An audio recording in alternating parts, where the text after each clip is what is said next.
Welcome to Purpose 360.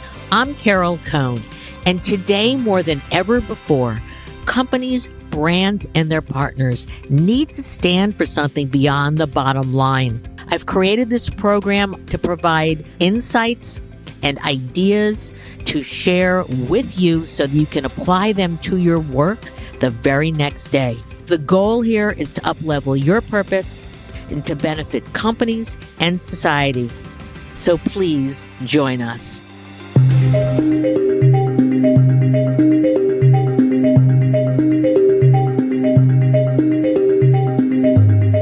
Today's segment with Bill Coletti, CEO of Kith. They're a crisis communications firm.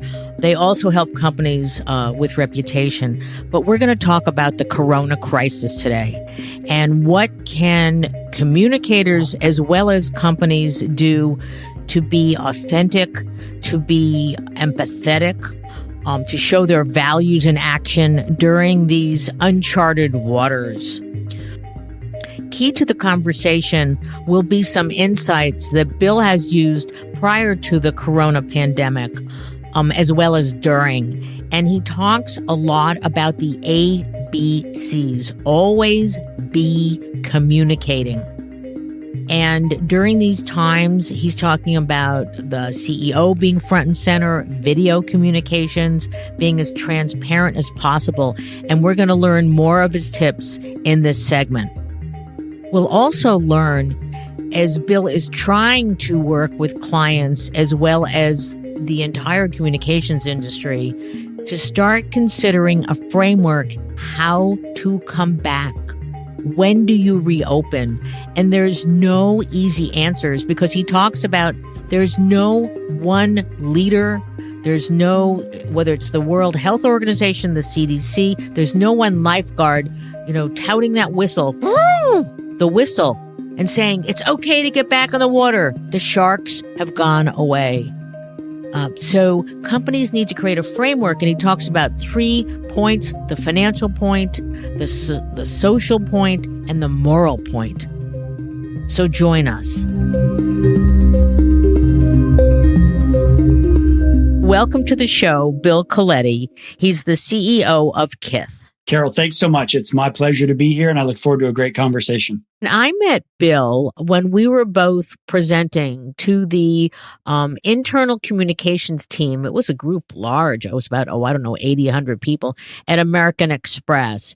And I was so impressed with the way that he so calmly and thoughtfully addressed crisis work. And then I saw that, his passion was not just crisis work, because it's hard. It keeps you adrenalized, when you're, working 24/7. But he really wants to help companies get ahead of their crises. And what better time to talk with Bill is during our coronavirus pandemic. And the other day, Bill held a wonderful webinar for friends, family, businesses, etc., to really talk about not only how to act today, but when to even think about and how to think about reopening. So we're going to get to that because most people today are really focused on what can I learn, how to communicate, how to manage through this thing we've never had, and then we can get to some other things at the end. So let's just start, Bill, a little bit about Kith. And why is it called Kith? And when did you found it? So we started the firm about 6 years ago now. So we are in our 6th year. I had been at a big, large global PR firm, which I think you can relate to, and decided there was a better way to go about doing it. So we started our firm Kith 6 years ago. And Kith, the word comes from this term of I'm going home to visit my kith and my kin. Kin, everyone typically understands being their family. But your kith in human relationships are those that taught you original sophisticated habits. So these are your friends in high school or your friends in college. Your family puts significant imprints on you, but your kith puts a different type of imprint to making you the person that you are. So as we work with companies to make them who they want to be or need to be post-crisis and in advance of a crisis, We really view them as our Kith. It's also a real filter to only work with really high purpose, high value companies that high values companies that really understand that concept of kith and kin. And I'm really glad that you talked about values because Bill is a member of the Purpose Collaborative. And people might say, well, why do you have a crisis firm in your Purpose Collaborative? And when we met, it was very much about bringing the values of a company, truly making a company in a crisis regard them deeply and manage to them so that the reputations they have earned over years have not been squandered during some really tough and challenging times. So talking about tough and challenging times, we're all in this together. So I'm going to put you right on the spot, Bill. What are your one or two most important recommendations to a client during COVID-19 about communications? Because we're all in a crisis. Yeah, absolutely. So it's simple. It's two things. One is ABC, always be communicating. And then the second is to manage your stakeholders' expectations. And so I'll go a little bit deeper on each one. ABC, not only is it cute, always be communicating, but it really is it undergirds what I believe is the philosophy around good crisis response, is that you have an obligation as a company, whether you're big or small or whatever size you are. You have got a responsibility to those that matter most to you. That'll be your employees, your customers, your vendors, your partners and allies.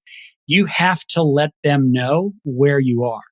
There's a strategic benefit to this because as we may be confronting layoffs or we may be confronting changing our business model, we don't want to surprise people on Friday morning with that news. We want to get people through that journey of a conversation. So ABC, always be communicating. Managing the expectations of those that matter most or stakeholders is about listening. So I'm advising always be communicating, but also always be listening. Because when we talk to our employees, talk to our customers, we will learn a lot that will allow us to communicate that much better. And so it's a nice loop of communicating and listening. And those are the two. If we have to boil it down to two, there's a lot of nuances, but managing and understanding your expectations of your stakeholders, but ABC, always be communicating, telling people where you are. Sure. And in terms of, let's just start from the inside of an organization, their employees. Employees today are not just scared, we're terrified of all different types, whether you're full-time, whether you're a consultant and such. So what are you seeing with companies doing well in this tough times regarding their employees? Let's just start there. Yeah. It's the companies that well, first of all, it goes back to deeper into the history of the company. It's the companies that have articulated values, know articulated values, and then always communicate those articulated values in this crisis. Those are the companies that are truly best in class. There are some that are figuring out their values in real time and communicating them. And then there are those that are just simply not communicating, and that's the worst in class category. But those that are getting it right stand for something bigger than themselves. They stand for something bigger than shareholder return or quarterly results or paying big bonuses. They stand for something in the marketplace, and they are reasserting those values as they communicate. I think Marriott, they just announced last Sunday a number of layoffs that they needed to do. So it was a pretty difficult time, but their CEO did an amazing message the Thursday before the Sunday. That's a company that seems to be doing it really well. There are a lot of other companies that are using video and are using their websites to tell great stories. But it's the companies that live their values that are surviving the best through this scenario. And so what are some of the stories that are standing out, especially on video? So, I think specific, like I mentioned, I think Marriott, I think what Arne Sorensen did, the CEO of Marriott, was really, really good. We represent a college in Central Florida, Valencia College. It's the largest community college in the state of Florida. Their president, he's a president. Their president has been on video 2 or 3 times, one with a faculty leader, one with an administrative leader. And they actually have a new one with sort of a staff leader, non-student facing leader.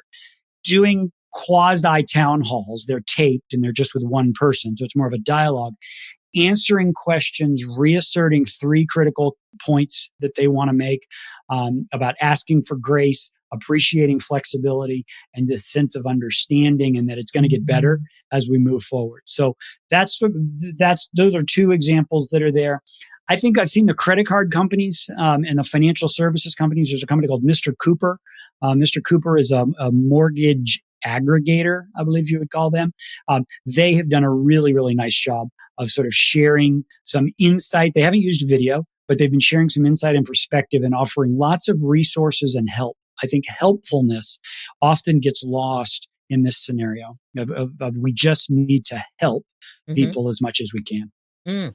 Okay. So you recently outlined in your, I believe it was your webinar, 6 key areas for consideration for communicators, especially you talked about we're not in the beginning, we're in the middle of something here. Who knows how long it's going to last? And you're giving considerations not only A, B, C, but you also talked about looking, peering over the horizon and will there be a reopening? We trust. And then things to think about for reopening. So can you talk about what's most important now besides ABC and listening? And then let's talk about optimistically going forward and thinking about reopening. So I'll talk about reopening first and that concept there. So we subscribe, and all of our clients that we work with, and really anybody that's listening, we do not believe that there is going to be a global lifeguard that's going to tell us it's safe to get back in the water. Mm-hmm. We think that we have already seen a great deal of political confusion and science confusion around this or that, and we've had over optimism and under optimism. So we don't believe that there's going to be that clarion call that it's safe to get back in the water and for companies to operate. So no whistle's going to be blown. I really don't believe so. And I think that's going to really, really make it incumbent on companies to figure out how are they going to decide to come back. And the way we're trying to advise clients is that there are 3 considerations that companies need to make. First and foremost is the financial consideration. There are huge financial implications of this shutdown. And huge isn't even a big enough word. Massive, devastating implications. So that's one consideration. So let's view that as a circle. The second circle is the social considerations. Our teams want to get back to work. Our people want to get back to doing what they're doing. They want to get back to be with their colleagues.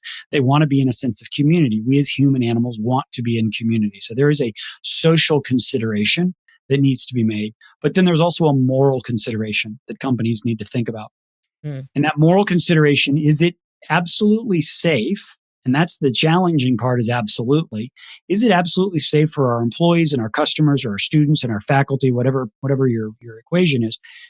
Is it safe for them to come back? And is this the right moral decision? I understand the social, I understand the financial, but there's a moral consideration about coming back in the absence of any government authority whistling the pool reopened. So that's what we are advising, is that we have to consider all 3 of those. Financial is obviously the easiest to quantify. Yet companies, it's tougher for the smaller businesses that don't have these big cash reserves. And so does this 3-point consideration change for them?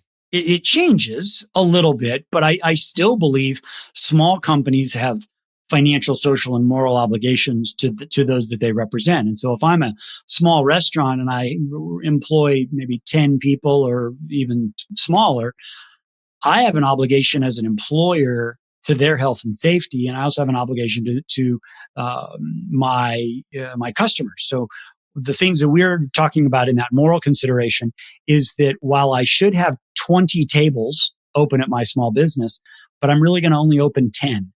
And I understand the financial implications of that. I understand the social that's probably not going to bring back all of my employees, but that's a safety consideration. So rethinking your format and your footprint are things that companies need to do right now.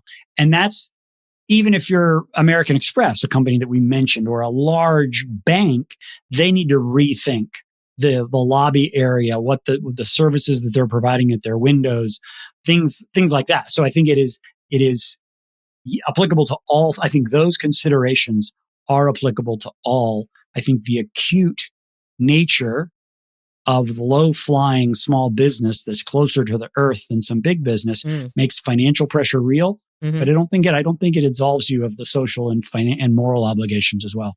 Interesting. And I'm curious, do you represent any small businesses or just large ones? We've got a trade association that's on the small-ish side. But we typically don't do a lot with small business. One of the things we try to do, and just as a minor in this Corona season, is to just really be helpful to other agencies and other companies that we've all become crisis communicators. Even if you're just the social media firm for doing positive press for a typical company, we're trying to help our colleagues in the communications business by sharing all of the IP that we have, trying to be as helpful as we can be to our colleagues and peers in the communications space. So no, we specifically don't have many small business clients. And we will, in our show notes, we will put a link to the webinar that you held as well as slides. And as well, you've got a whole bunch of resources and we'll list those. So thank you. And Karen, we're trying to do those weekly. We're going to try to do them every Monday for as long as we can and as long as it's valuable. Okay, so how do our listeners find out about them? So it's going to be on our website, just kith.co is our website. And then we'll also promote it on LinkedIn, both the Kith site on LinkedIn, but also Bill Coletti. You can find it always there on LinkedIn. Great. Well, thank you for being so generous in terms of doing that. In terms of, you have created this, part of your IP is an impact versus likelihood risk matrix. And I know you talked about that in terms of your webinar, but can you talk to our listeners, again, what are their considerations regarding, you talked about the financial, social, and moral, but then also what about this risk matrix? In a normal state, we think that risk planning, thinking about risk, particularly think about reputational and public risk, is the next frontier for corporate communications and people that are thinking about beyond just the whack-a-mole of standard media relations. But so thinking about risk is what's next. The model is relatively simple, and Carol, I'm happy to share some of the handouts that we discussed on the webinar as related to this. But it's basically a relatively simple model that comes from financial services. It's the risk matrix that they use. And it's a simple 2x2 that on the x-axis looks at likelihood of different risks. And then on the y-axis looks at the impact of different risks. And working with your operations team on and thinking about the things that they know that could happen, and as well as the things that the communications, the internal and the external, they know that can happen, you map likelihood and impact on this 2x2. So high and low. So you have high, low, low, and low, low. So you map them. And then the last thing you do, the last step is you circle the ones that you can do something about.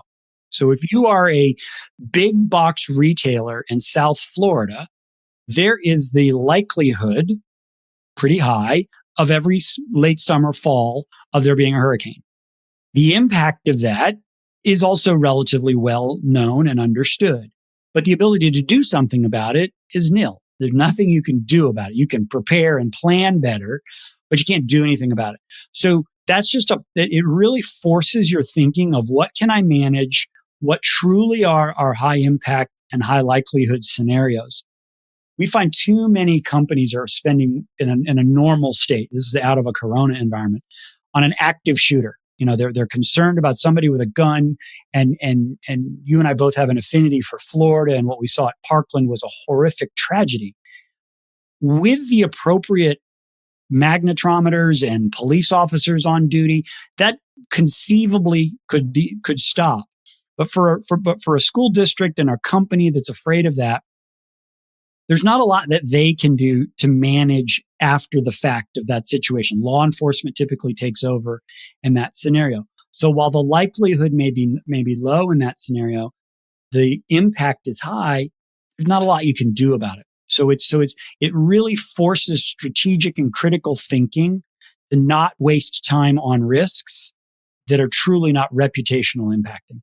There you go. Okay. Well, thank you. So let's go back to the Corona pandemic. And You've been seeing a lot of companies getting engaged, changing manufacturing, CEOs, going to zero salaries and such. They're dealing with immediate health needs and economic needs for their employees. Can you drill down and say, if a company is still thinking, how can I get involved?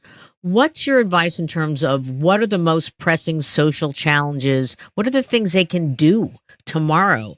If their employees are virtual, fine. What can they do with money? Perhaps some virtual volunteering or some of their core competencies if they're a manufacturer.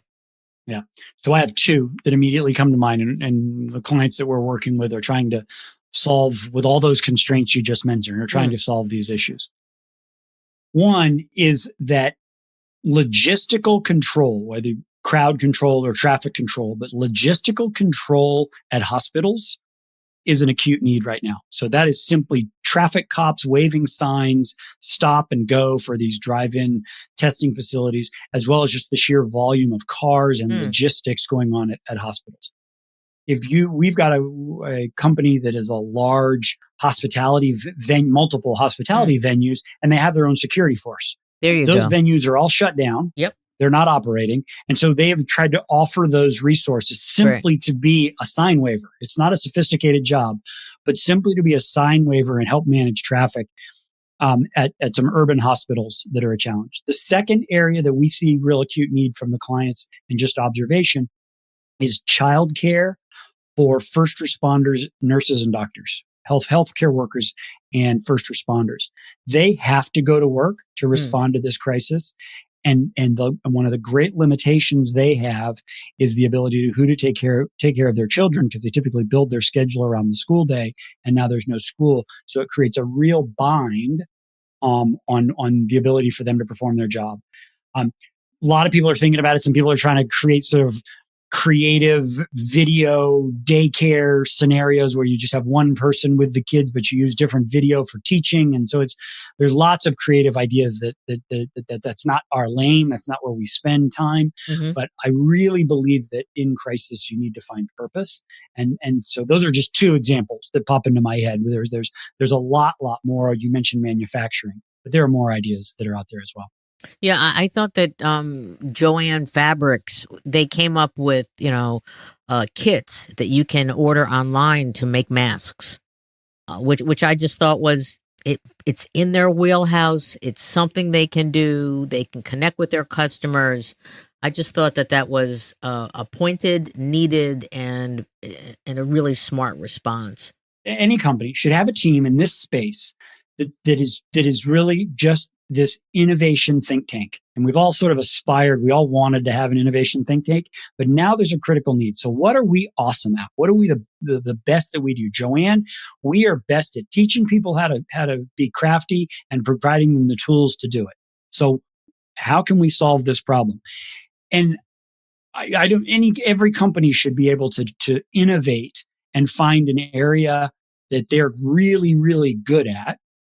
You and I are probably not good at manufacturing ventilators, so we should probably not turn our companies to that. But there are lots of things that we can do. And so everybody should be innovating right now, not just hunkering down. Yeah, and we're calling this smart generosity.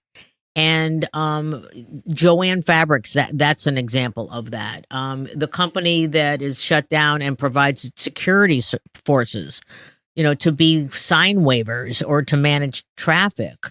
Those are really, really smart ones. I mean, I'm thrilled to see that you've got, whether it's the credit card companies or financial services, and they are looking at forgiving all sorts of penalties and late pays. And will they even, give a buy to paying a mortgage for a month?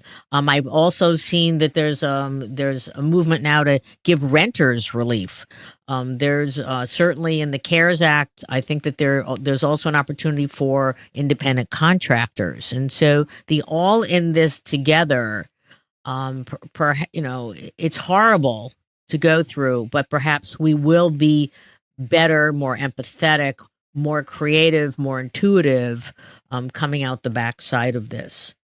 Yeah, I absolutely hope so. And one of you've been hosting so wonderfully your Purpose Collaborative conference calls and having teams just simply to share ideas with a very open and flexible agenda. And early days of this, someone raised up the high end perfume maker that was transitioning their lines to make hand sanitizer. We've seen Budweiser do that. Those were early days of this scenario. But everybody, you're in business for a reason because you have a core competency and people are willing to pay you for that core competency. With a little bit of mental stretching, can you figure out how you can innovate your core competency into something that's high value? What can communicators do right now besides ABC and listening and being transparent and putting their CEOs on video? Are there other suggestions that you can give to communicators at companies large and small? Absolutely, but something on my heart right now that I want to share is and related to that is that and we're doing it as a firm. There are two not-for-profits that we're fond of here in our community, and they don't have the communications thinking or can't afford the communications thinking of most agencies. So we're actually writing messaging for them. We're writing talking points. We're writing and giving them the ideas. We can't go do the work. Right. Give the CEO some talking points. So specifically, what can communicators be doing now? That's a way that communicators can be helping. And we're trying to do it with these two not-for-profits here, just that are nearby that I personally happen to be, that I care about and am involved with. So we're sort of taking over that communicator's role. That's a really great point. The other thing is that in recovery, I mean, currently now, just in terms of food delivery, for elderly and others that are at risk, we're hearing some really interesting innovations happening. So that's really good. But down the road, these smaller local not-for-profits first of all, they will desperately need funds, and they need unrestricted. Allow them, with a grant. And we're seeing some organizations. I heard that the Medtronic Foundation, I think they got all their grants out in early February for the whole year, which was was really hard to do. But they saw, because in the healthcare field, that Corona was coming, and they wanted to help their not-for-profits. But not-for-profits, large and small, especially. It's a great point, Bill, about the companies should reach out to them now, see how they can help, whether it's communications or virtual volunteering. Down the road, it will be face-to-face volunteering again, maybe with face masks or 6 feet distancing. But they really are ways to provide services to the community. And the community, we must rebuild our communities after this. Absolutely. And Carol, one of the things that you mentioned it earlier, and I didn't get to mention it. We were talking about our relationship in my first introduction to you, is that it's my experience that people in crisis, and this is certainly one that we're in right now, quickly get religion when it comes to purpose.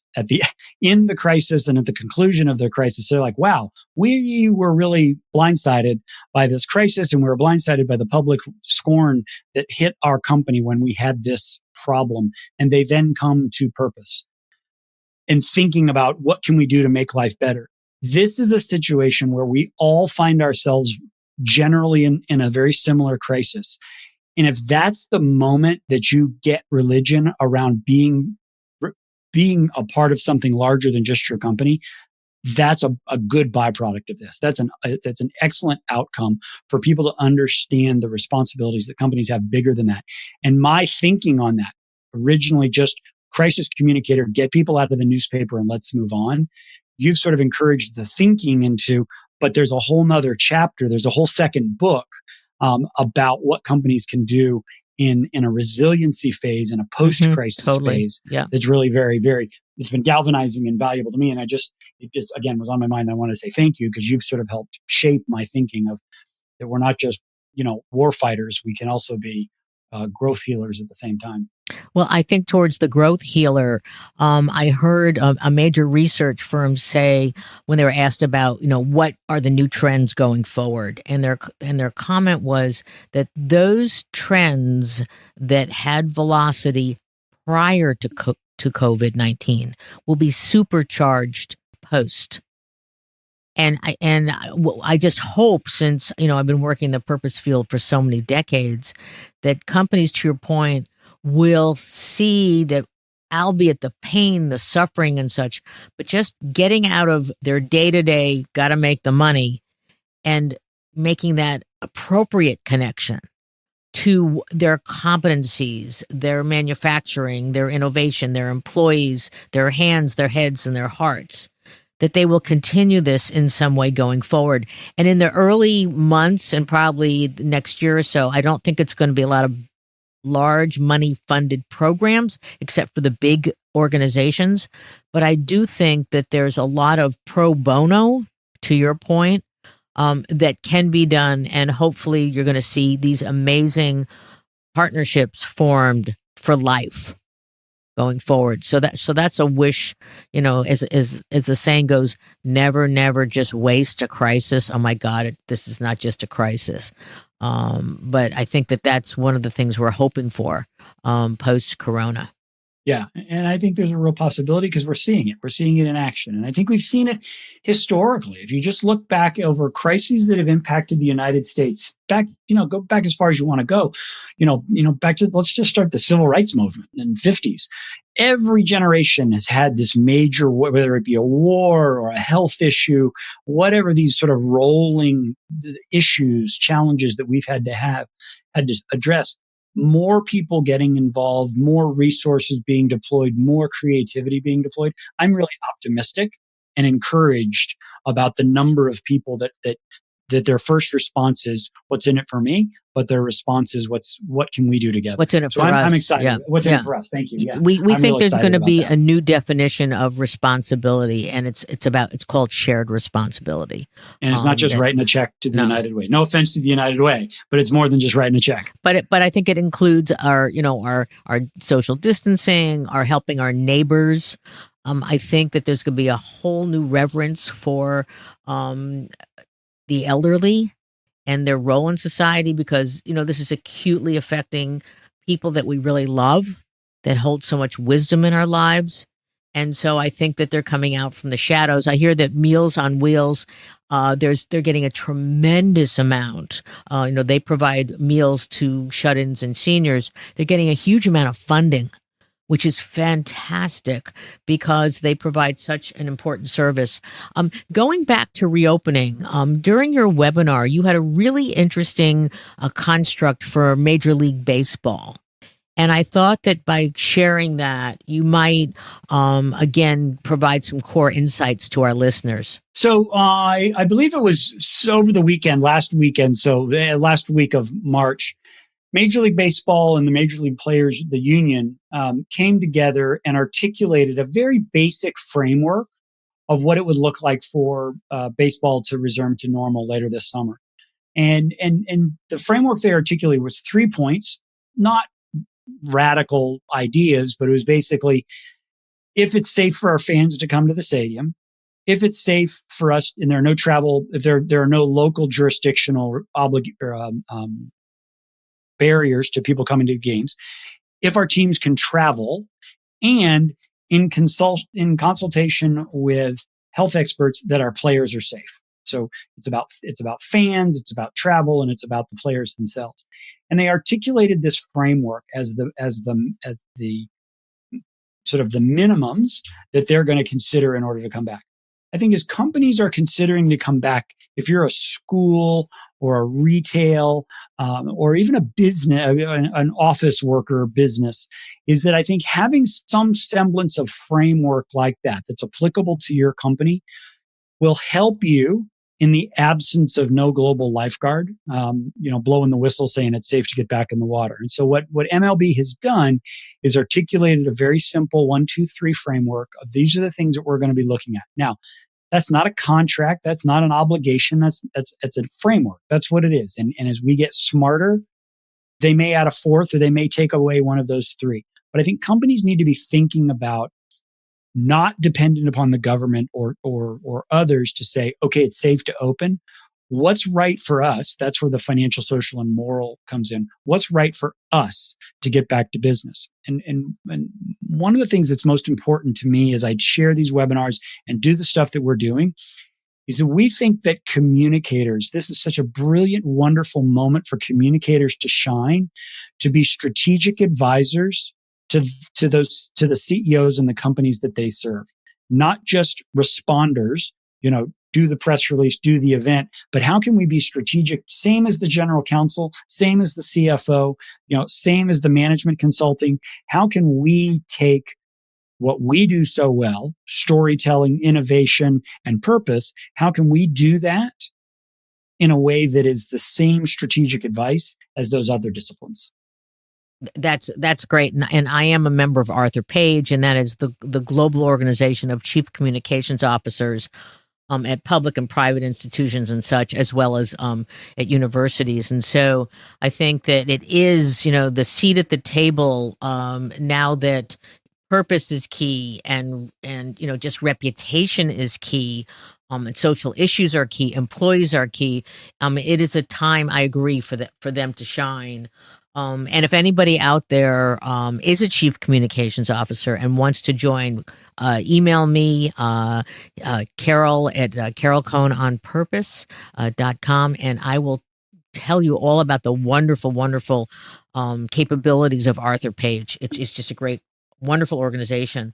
What about, there's some really tough industries out there. You've got the events and conferences industry where, it's face to face. And then to get to the events and conference industry, you've got the travel and you got the hotels. What's your, future vision for how they're going to get back into the game? They're going to get back in a very choppy kind of way. And so I think, and it goes back to purpose, and I don't want to be cliche about it. So I can see Southwest Airlines, which has built such a really, really strong brand of that is on freedom. You can fly any place you want. Absolutely. I think they're going to move into this place really nicely. I think you're going to see the big carriers kind of slashing prices, over promoting, and it's going to create a challenge for them because the systems, whether that be the baggage systems or the whatever systems, taxi cab systems that support travel, aren't going to be in place. And so I think it's going to be very, very choppy. I predict that we're going to see fewer. I believe that there will be some bankruptcies and that we are going to lose some of the major brands in hospitality that we're familiar with. There aren't many left. They're all consolidated. And I think we're going to see the same thing in aviation. The cruise line, I don't quite have my head around the cruise line yet. I think there is such a loyal core base constituency of cruisers that I think their rebound, while may not be as robust, I do think they will rebound. And I'm not a cruiser per se, but I do think they've got such a core fan base and they do such a good job offline of communicating to that fan base. So I think they're going to be okay. But events, festival season, music festivals over the summer, I think they're gone. We just saw the announcement of the Democratic National Convention. They moved back. I think they're going to wind up moving back again. I think what we need to do is companies need to be forward thinking and they need to think out really, really long. Is there a different way that we can do this? Is there a better way? Is there an innovation to our business model? Is there something that we're really good at that we can transform and grow? And there's this amazing McKinsey article about horizon thinking, horizon 1, 2, and 3. And so it's really sort of being innovative. I think the hospitality industry is going to have a really long road to hoe. I think the federal government response, I think there are going to be some prop ups and some support to get them back because travel and tourism is such a big part of our industry. So let's not lose sight. Companies aren't going to have to do it by themselves. I think there is going to be both federal and state support. Like the state of Florida, I can see really, really leaning in. Like that. So I don't think they have to do it alone, but I think my recommendation is got to get back to basics. You got to bring those most loyal customers that you have. You got to bring the folks back that you built the company on, and don't you don't need to overdo it and recoup everything in one quarter. Now, not that anybody would do that, but I think it is a slow and steady is going to win this race. One of the things I was thinking about as an outcome of this, which is quite tangential but needed, that you're seeing a number of companies saying they're not going to give financial guidance on the next quarter or two. And I'm just wondering, Unilever's, a way back said, we're not giving financial guidance. If you don't like our stock, quarterly, then don't buy it. Do you think that this might have that impact? I think it might. I mean, I've heard that same thing too. I think that's a little ecosystem in its own right. There are people that take that financial guidance and monetize it and turn it into their own product. So there's a supply chain in its own right that's going to be pretty disrupted by that absence of information. So yes, I think they need to, because the reality is they don't know what to predict, because we don't know what the outside or what coming back actually looks like. I don't believe it's going to be a long-term transformation because I think there's such that information supply chain. It's no different than a grocery supply chain. That supply chain is really built on that kind of information. So I doubt it will change those projections long-term. Short-term, yes, but not long-term. We shall see. It's hard to manage to the quarter. That's for sure. When you're trying to manage day to day. This has been a fabulous conversation, and I know that our listeners, we're going to put a lot of great information from you in the show notes. In closing, what are the 1, 2, or 3 key insights that you'd like to share during these really tough COVID days? Yeah. So first of all, to communicators, personally, I'm pulling for you. Just that the chair that you are in at a company or at an agency supporting companies, I'm pulling for you. This is hard for agency owners. It's hard for communicators to be creative, and you're managing your own home life and everything's on Zoom, and you got kids and dogs and in-laws or whatever you got and partners. So first and foremost, what's really on me is I'm pulling for all of us communicators.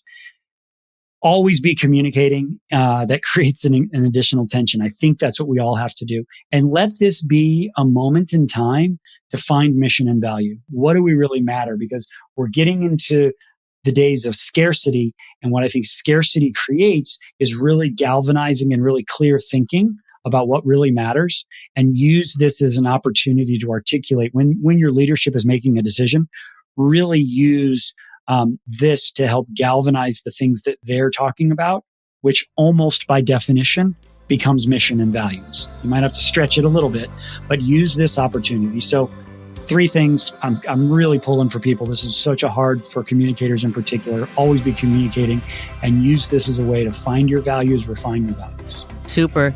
So thank you, Bill Coletti. This has been a wonderful conversation. I know we're all struggling during these times, but it's great wisdom. And what you said about focusing and really gaining clarity on mission and values, I will end this with what I always ask our listeners: what is your purpose?